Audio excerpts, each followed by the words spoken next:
you know. What? And it's like the stakes are high, and it's like, okay, well, then I'm gonna drop this bomb. I'm not her.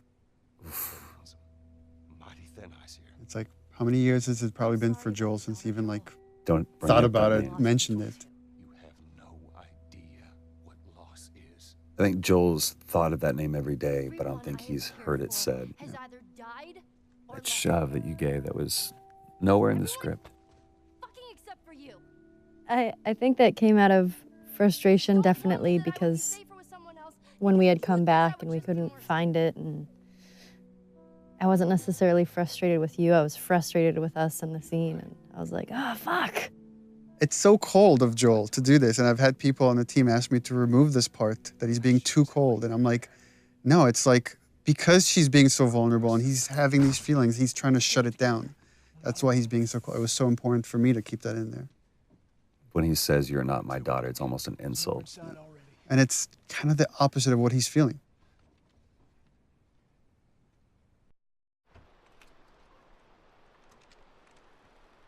This scene was such a great opportunity to show even just like all these mini arcs with characters.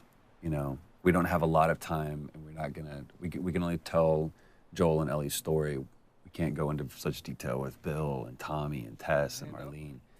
But you get this great resolution between these brothers because you get the full arc of it in just a short amount of time. It's like the way I approached it is the seed has been planted. Like when she says, I'll just be more scared, that Joel just needs time. And in time, he will change his mind because he doesn't want any, deep down, he doesn't want anything that will hurt Ellie or. So over there, the idea is just this little horse riding montages. That change is brewing. And Gustavo's music doesn't hurt. What's so great about how this plays out is there's really nothing happening but just this passage of time. That used to be a level that you played through. And just during production cuts, we changed it. So it actually worked out better. It just became this idyllic idea that you never fully reach. You just see it from the outside. Where is this lab of theirs? It's all the way out, University of Eastern Colorado. Pointing out this moment that there was probably a time when these two used to watch college football together, you know, and calling out. He's like, "Go Bighorns," you know, for our college that we made up. I want one of their T-shirts so bad. University East Colorado, because Colorado is such a big state. I don't want her coming after me. Sorry for stealing your horse. Well, come back to town. Let's discuss it at least. You know me, my mind's all made up. University, Eastern Colorado. How do I find this lab? It's in the science building. Looks like a giant mirror. You can't miss it. And the idea of offering Joel a place of refuge, a place of redemption. Well, and originally we had some, you know, I think there was a line that I threw in there, something that was like maybe someday or something. It was just too on the nose, and we ended up saying we don't need that. Yeah. It just needs to be The look is enough. Well, and the offer to me is enough. Mm-hmm.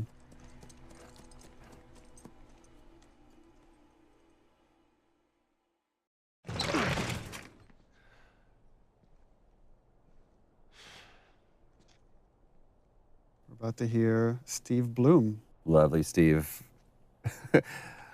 Silk-throated Steve Bloom. You're looking for the fireflies. They've all left. Yeah, no shit. I'm dead. Or I will be soon. Got me What a macabre scene, though. I love that Ellie's just kind of years that felt like we were thumbing through things. fucking thing was a She's pretty frustrated with not having found the fireflies, not knowing where to go. Come on. Looking for the others. Man, I love Steve Bloom's voice. Mary's Hospital in Salt Lake City. He makes me want to clear my throat. Trying to save the world. It's mean. Good luck with that.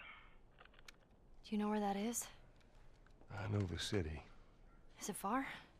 It ain't. Again, this is where we really start kind of getting the sense of how Joel and Ellie are just chasing their tail. There's, you know, chasing a phantom. Down.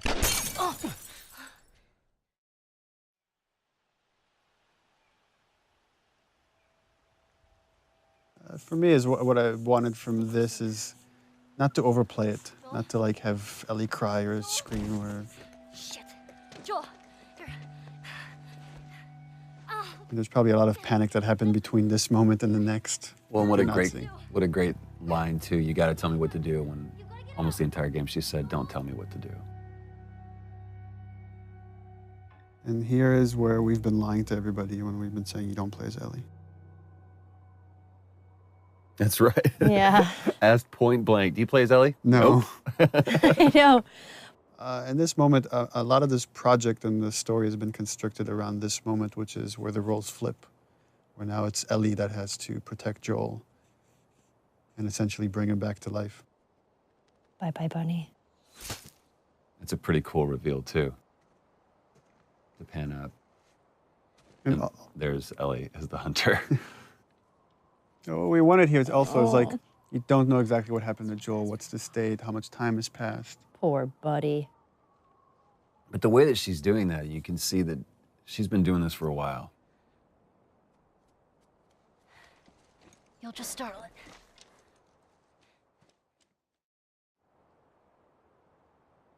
Remember how tired your arms got holding that bow stretched?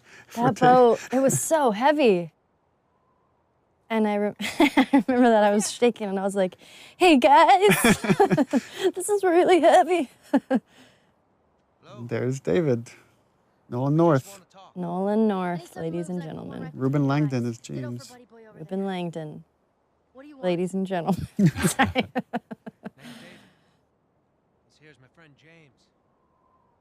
From a large Remember, like, I showed Nolan a part of the game early on, and he's like, oh, you gotta get me a part somewhere in there. I'm like, okay, I got something for you. I got a role for you. But I will say this, because I mean, I was on set just for a brief part of this, but that's when I mean, I've always been a fan of Nolan's work, but that's when I was truly awed by him at how he crafted this character. He took what you had and just really brought it to life. I told him the most important part is don't play a bad guy. Yeah. This guy's charismatic. We have to believe that people will follow this guy. And that Ellie could trust him. Yeah. Buddy boy can go get it. He comes back with what I need. The deer is all yours. Anyone else shows up, You put one right between my eyes. that's right. It just shows what versatility Nolan really has. Yeah, that voice, I mean, Something in a syringe. It's so comforting. it is very comforting, but it's interesting now that I'm hearing it, knowing what we went through. I'll take that rifle. It's a little unsettling now, hearing it. 'Cause I'm like, ugh. Back up. It's a weird gameplay thing, but we went through a version where like, okay, she can only carry one long gun at a time, so we have to put the bow on the ground. They're like, no, it's going to be two guns. Okay, well, let's put the bow back on her backpack. No, it's she can carry two. And we removed the scope. They used to have a scope on it. We're like, oh, we don't want Ellie to have the scope. Bring him with us. I remember being so relieved in this scene when we switched the gun out and I got to put the bow down. I was like, ah. I love how David complies too. How he just kind of like submits to a little girl. Well, the thing is like, he knows the stories. He knows what happened in the university. And he's trying to figure this kid out. This whole sequence, he's sizing her up. How early or how late on in the script did you write David? Why? I mean, it was written not that long before we shot it. Because remember you It like started mentioned, out from like, a pretty cannibal small, king. yeah, it was referred as the Cannibal King. We just knew that Ellie was going to run into the worst of mankind and she would persevere and come out on the other side. But then once like Nolan came in and started like putting David together, it was like it became a lot more interesting to make him this really charismatic guy that is just infatuated with Ellie.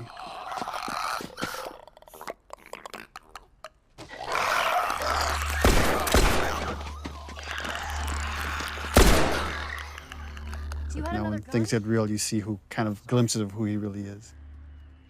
Because there is that moment in that other scene where Have your pistol. he makes it seem like, okay, you're in control, but she never was. Yeah. You've had some practice.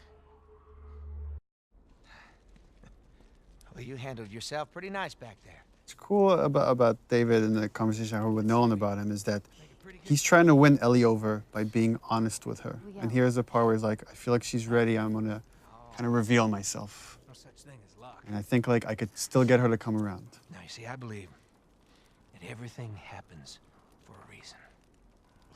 Sure. The other interesting thing, thematically, that's everything happens for a reason is the same thing that Marlene really believes. That everything happens, like it's something she repeats to Joel at the end. But you're kind of seeing how all these characters are just, how much they're willing to go for what they believe in. When you talked about like being surprised by your own writing, was that a moment like that, or was that something that you had intentionally done to where those characters were going to? No, I think it's just something you think about, and there's a theme that just kind of sticks around in the project, and then characters end up talking about that stuff because you're thinking about it all the time. Traveling with a little girl. You see,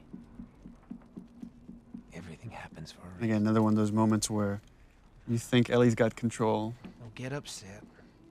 It's not your fault. Yeah, and then James there. I'm just a kid. I love that. James, lower the gun. No way, David.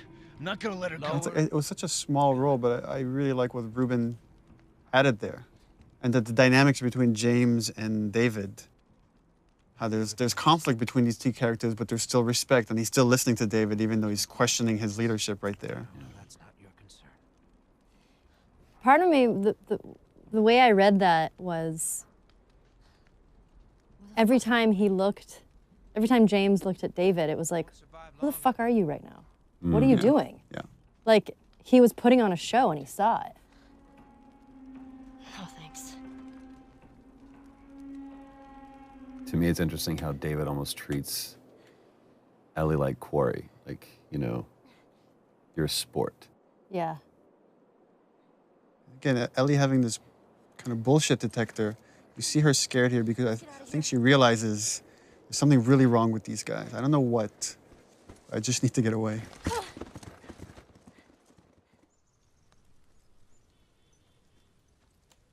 So interesting from watching this, though, I would completely believe David. I'd follow the guy. It's crazy. It's because you're a cannibal. This little moment, this breath before going to see what's downstairs. And again, for players, it would have been like a while now since they've seen Joel. Joel? Once again, Joel's asleep. I only managed to get a little bit of food. I love how these roles have switched, too. Where now it's, you know, I did get this. the protected taking care of the protector. Move your arm. It used to be open, and then we were like, we should probably stitch that It up. was also on the other side. We had to come back and reshoot it, too. Oh, continuity.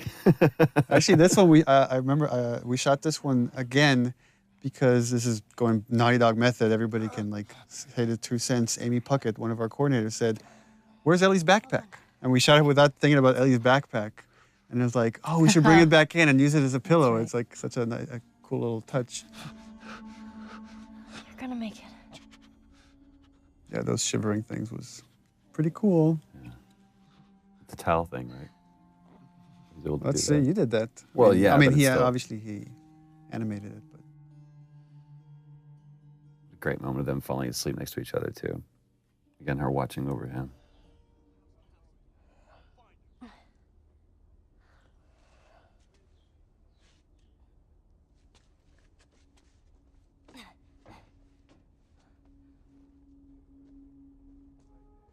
To me, you really get a sense of the oppressiveness of the world with all the introduction, with all of these different kinds of enemies. It's like you feel like you're fighting this multi-front battle. It's not just, these are the bad guys, and it's so clear. Away from here. I'll come back for you. yeah, and just how much Ellie's now willing to put herself on the line to just get them away from Joel.